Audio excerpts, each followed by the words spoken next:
Merci d'avoir répondu présent à notre appel dans l'urgence. Action républicaine tient sa 6e conférence de presse pour se prononcer sur l'actualité nationale et internationale. Je suis El Hadj Almarem Faye, chargé de la communication du mouvement Action républicaine, qui est un mouvement satellite de l'Alliance pour la République, l'APR. Je vais procéder à la lecture du texte liminaire en français et en wolof. Après, on passera aux questions-réponses. L'amnistie de la honte, le déni de justice sociale pour un Sénégal plus hypocrite. Aujourd'hui, il est triste de constater qu'à quelques semaines du début de l'exploitation des ressources du pétrole et du gaz, le Sénégal semble plongé dans l'incertitude la plus totale entre l'hypothétique date de tenue des élections présidentielles et la volonté ferme du président en exercice de mettre fin à ses fonctions le 2 avril 2024, Inch'Allah. Le Sénégal semble vivre les prémices d'une malédiction du pétrole et du gaz, tellement la vie politique est agitée. La volonté du président Macky Sall de faire adopter par l'Assemblée nationale le projet de loi d'amnistie générale sur les faits se rapportant aux manifestations et aux violences politiques survenues entre 2021 et 2024 contrarie plus d'un. L'image du Sénégal a malheureusement pris un sérieux coup.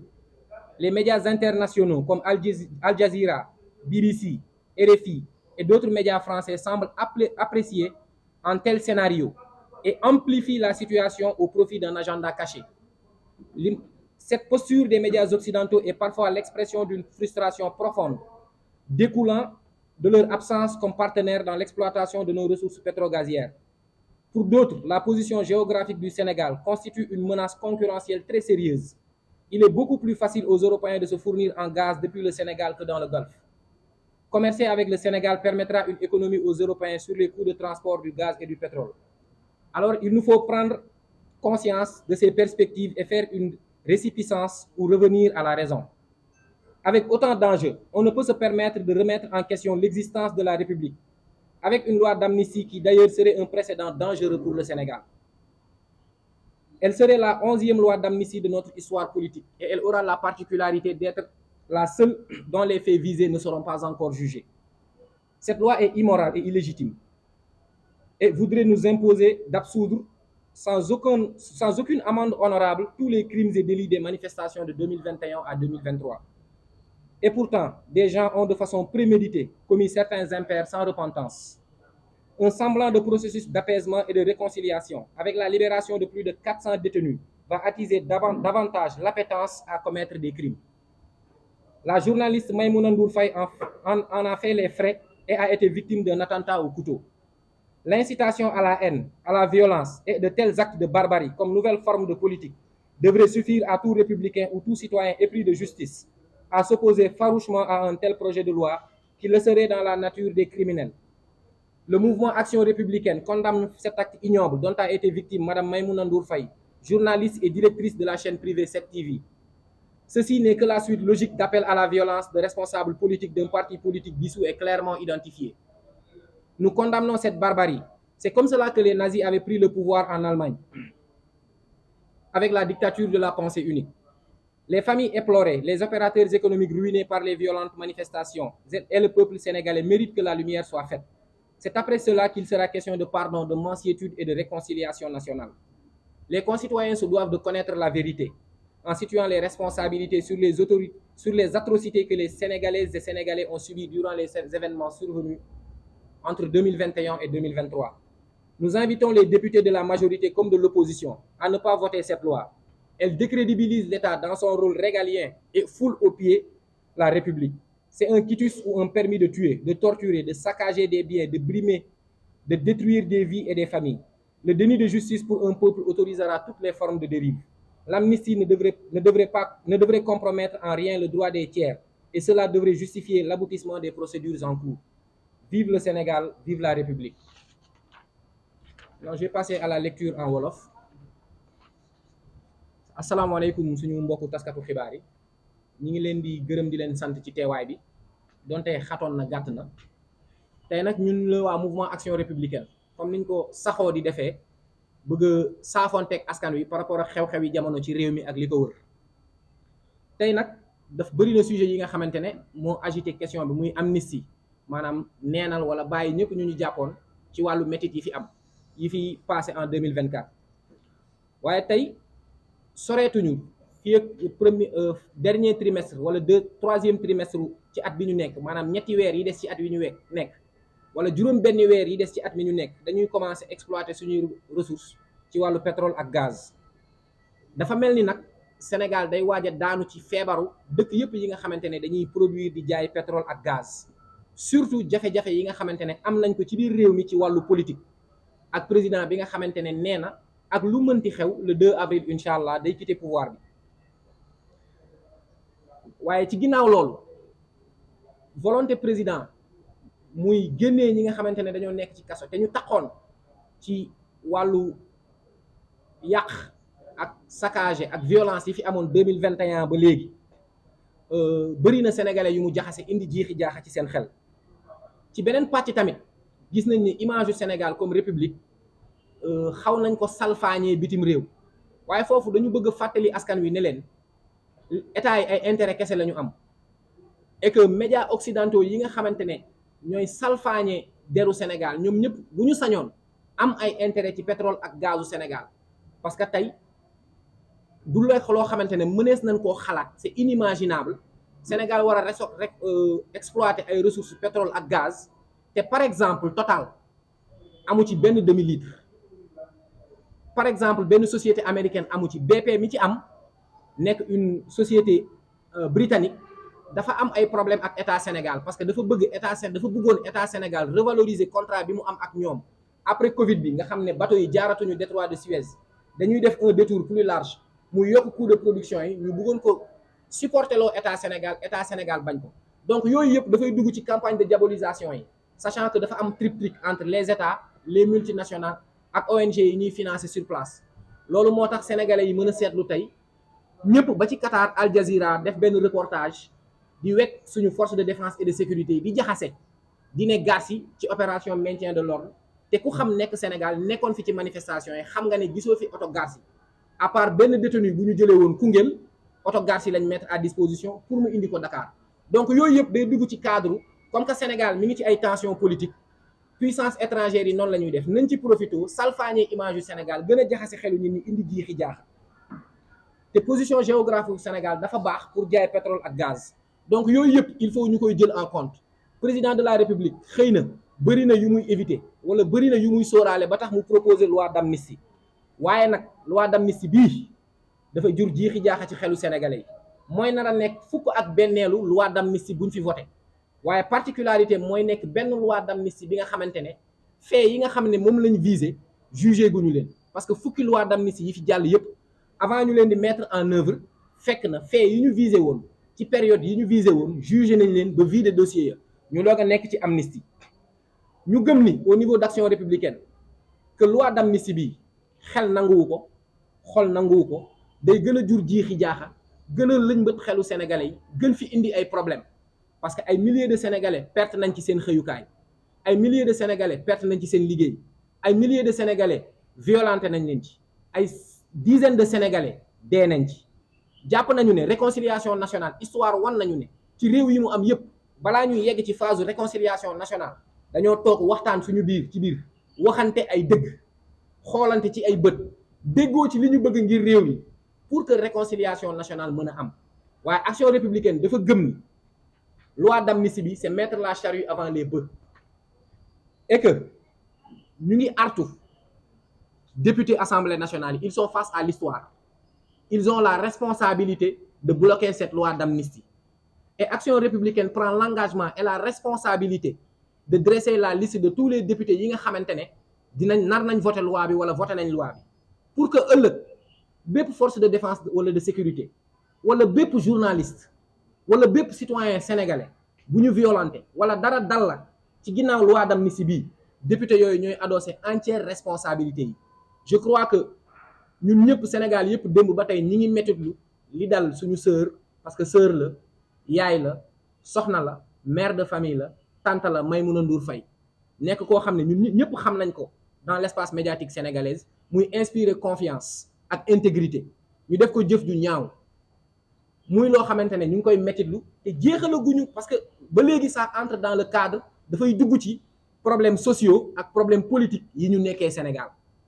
donc waxaguñu waxu loi d'amnistie sax, ñu jàpp ab soxna, defuñu ko sax góor, ab soxna lañ ko def tiim ko di ko jamate ay paaka ba mu nekkoon ci diggante dund ak dee. alhamdulilah yàlla def na jàmm, def na li gën ci moom, waaye lii rek war na pousse député yi ak institution république bi pour ñu def un niet catégorique, maanaam ñu bañ ba tëdd ci suuf pour que loi d'amnistie bi bañ a jàll. parce que bëgg a apaiser espace politique tax na ñu libéré ay nit ñoo xamante ne bi ñu leen libéré ñu génn amul benn rëcc bu am ci ñoom, amul benn dellu ginnaaw bu am ci ñoom. dañuy seetlu ni kat dañoo radicaliser wu en prison, wala dañoo gën a féetee ci li ñu gëmoon en prison, te loolu du mooy indi réconciliation nationale, du mooy indi espace pacifié. du ñu mettre en corrélation libération détenus yi ak li xew démb, mais mënuñu ko séparer aussi ci xel. donc encore une fois ñuy insister ci député yi, ils ont une responsabilité historique bañ a voter loi d'amnistie boo xamante ne faits yi ñuy viser ak durée yi ñuy viser jugé guñ ko, vidé guñ leen. et Action républicaine en tant que mouvement politique prendra toutes ses responsabilités pour mettre un nom sur tous les visages des députés qui auront voté la loi là, parce que lii salfaañe Sénégal la, dafay yàq suñu démocratie sociale, maanaam suñu jokkalante ci biir réew mi. déjà commencé na yàq espace médiatique bi, jiixi jaaxa politique yi, ñi ngi gis ay positions yoo xamante ne doy na waar. heureusement ba le corporatisme, maanaam àndandoo boole doolente ci wàllu journalisme am na ci doole ba démb seetlu nañ ne ñëpp taxaw nañ takk seen tubéy pour ne lii bu mu fi amati. mais pour ñu mën a éviter yii yëpp, il faut que ñu garantir suñuy banqaasi réew, maanaam institution réew mi, il faut ñu leen di dooleel. et genre initiative yi mel ni loi d'amnistie bii bokkul ci liy dooleel banqaasi réew mi, dafay salfaañee banqaasi réew mi. parce que dañoo nekk ci réew moo xamante ne ku def lu yenuwul maanaa dañ laa war a teg ci yoon pour que nga mën a nekk exemple ci ñëpp, pour ñu mën a am Sénégal bi ñu bëgg. yàlla def na ni Sénégal musuñu xam ay wàllu guerre civile wala coowoo wala affaire yooyu, mais li dal Maïmouna Ndour Faye commencé nañ ko seetlu ci réseaux sociaux yi. sénégalais yëpp ñu ngi commencé wax que chacun assure sa propre sécurité, maanaam kenn ku nekk na nga jël sa kaaraange bopp. bu ñu tollee foofu fan la ñu jëm? bu ku nekk naree gérer sa kaaraange bopp, bu ku nekk naree fajal sa bopp sa soxla, loolu yëpp mbir yooyu yëpp boo leen boolee dafa war a tax ñu teg loi d'amnistie bi ci suuf. encore une fois Action républicaine di insister, di woo député yi à la responsabilité. ils sont face à une époque historique, ñu bañ a voter loi d'amnistie bi ngir jàmmi Sénégal. ñu leen di sant di leen gërëm ci teewaay bi ak teewlu bi, di xaar xam naa du ñàkk ay questions incha allah ñu jàll ci. Voilà, donc vous êtes Action républicaine, au mouvement appuyé donc au régime en place. Et aujourd'hui, vous vous opposez catégoriquement à une décision prise par le président de la République. Comment vous pouvez justifier cette position? Oui, nous sommes très à l'aise pour justifier la position. Le président de la République, son Excellence M. Macky Sall, est notre leader et notre mentor. Je crois que sur le plan du bilan matériel ou immatériel, il a fait un travail exceptionnel. Jarul ñu ci revenir parce qu'à l'occasion de beaucoup de conférences de presse, nous avons eu à dresser des bilans d'étape par rapport à ses réalisations. Mais tey le Sénégal est à la croisée des chemins. Tey connaissant l'humanisme du président de la République, nous savons que le bashing médiatique dont le Sénégal fait l'objet à l'international ak le climat politico-social à l'intérieur daf koy déranger. nit nag nit kese nga, humainement mën na jaxasoo, waaye njiit loxo bi dafa war a dëgër. warta tax ñun dañu gëm au niveau d'Action républicaine que décision bi mu jël, président bi mu koy jël dafa jàpp ne décision boobu moo gën ci Sénégal. waaye am nañ sañ-sañ, am nañ cëru ni ko président décision bi baaxul, gënul. parce que taarix dafa am ci réew mi, il y a de l'histoire dans ce pays. il y a eu 10 lois d'amnistie. Cette loi d'amnistie, si par malheur elle venait à être votée, serait la 11e loi d'amnistie. Mais ce qui fait son exceptionnalité, mooy la seule loi d'amnistie bi nga xam ni les faits visés ne sont ni jugés, vidé wuñu leen ni dans le temps, jugé wuñu leen, situé wuñu responsabilité yi. et que loi d'amnistie bi mujjee am Sénégal muy loi Ezzan, bugguñu ci sori, ñun ñëpp xam nañ lan la jur après. loolu moo waral ñu nekk en porte-à-faux ak décision président, parce que être président de la République ne veut pas dire ne pas se tromper wala ne pas faire des erreurs. dañu jàpp ne président décision bi mu jël pour amnistier ñi ñu jàpp diggante 2021 ak 2023 c'est une erreur monumentale. parce que ku ñu jàpp ne da ngaa yàq alalu jàmbur, ku ñu jàpp ne da ngaa rey, ku ñu jàpp ne da ngaa gaañ, ku ñu jàpp ne da ngaa bala ñu lay mën a baal pour réintégrer la ci société bi il faut ñu mettre la face à tes responsabilités wax la ce qu'il adviendra boo jëlaatee yoon wii mais du ñu xëy ne lépp dañ koy fomp furaas daal di xëddeen pour réew mi mën a am jàmm ak salaam parce que jàmm ak salaam fu mu mën a ne ci àdduna dafa tegu ci kaw dëgg Sénégal dafay toll foo xamante ne république bi mu juddoo yàggul nous sommes une république jeune 1960 ak léegi nous sommes toujours dans le processus de maturation de notre démocratie et dans ce processus de maturation de notre démocratie il faut parfois que certaines composantes de la société se disent certaines vérités parce que amul réew moo xamante ne yegg na ci maturation démocratique te amul ay étapes de cassure mais étape de cassure yooyu yëpp c'est dans le dialogue et le respect de la république réew mi république la et à ce titre tout le monde doit se conformer aux lois donc bu nit jégee yoon c'est pas parce que dañoo bëgg jàmm ci réew mi parce que dañoo bëgg a pacifier espace bi que dañuy fàtte loolu yëpp d'autant plus que Sénégal ñun safoo nañ lamboo nañ récidive tàmm nañ nit def dara ñu daan ko ci ba pare mu génn defaat ko donc loolu yëpp dafa tax au niveau d'action républicaine ñu nekk en porte-à-faux par rapport à cette décision précise du président de la République de faire voter par l'Assemblée nationale une loi d'amnistie parce que ñun ñëpp gis nañ les 2 semaines précédentes une vague de libération pour pacifier l'espace politique mais nous avons tous pu constater que ñi nga xamante ne élargir nañ leen de prison pour pacifier amuñu une attitude pacifiste parce que bu ñu génnee nekkuñu dans le regret dans la repentance même boo nekkul dans le regret et dans la repentance nga nekk dans une dynamique de pacification mais non dañu seetlu ne ñi génn prison dañu gën a radicaliser wu ñi génn prison dañuy gën a menacer ñi génn prison dañuy gën a joxoñ baaraamu tuuma donc ces libérations là à quoi elles auraient servi mbir yi moo tax ñu nekk en porte-à-faux avec cette décision.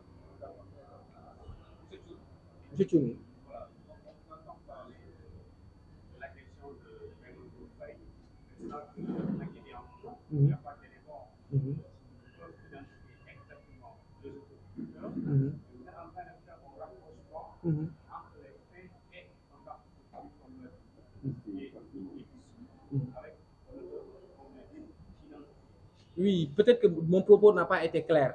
C'est-à-dire, je ne mets pas directement en corrélation l'agression à une activité politique. Mais Madame Maïmouna Ndour Faye a toujours eu une posture en tant que journaliste. Elle a toujours subi des menaces. Je crois qu'un journaliste très réputé de la place l'avait averti par rapport à ces menaces. Et après l'agression, nous avons pu voir des activistes appartenant à ce même parti identifié et dissous prendre des positions radicales, se réjouir même de l'agression dont a été victime Madame Maïmouna Ndour Faye. Et à ce titre, il est clairement établi que nous n'accusons personne, mais ces gens-là sont parfaitement d'accord avec le crime, avec la tentative crapuleuse d'assassinat qu'a subi Madame Maïmouna Ndour Faye. Je crois que l'un d'entre eux a été invité dans une radio de la place d'hier. La décence m'obligera à taire ses propos. Mais voilà quoi. Je crois que le tableau est assez clair pour voir quoi. Parce qu'on ne peut pas se réjouir du malheur d'une personne.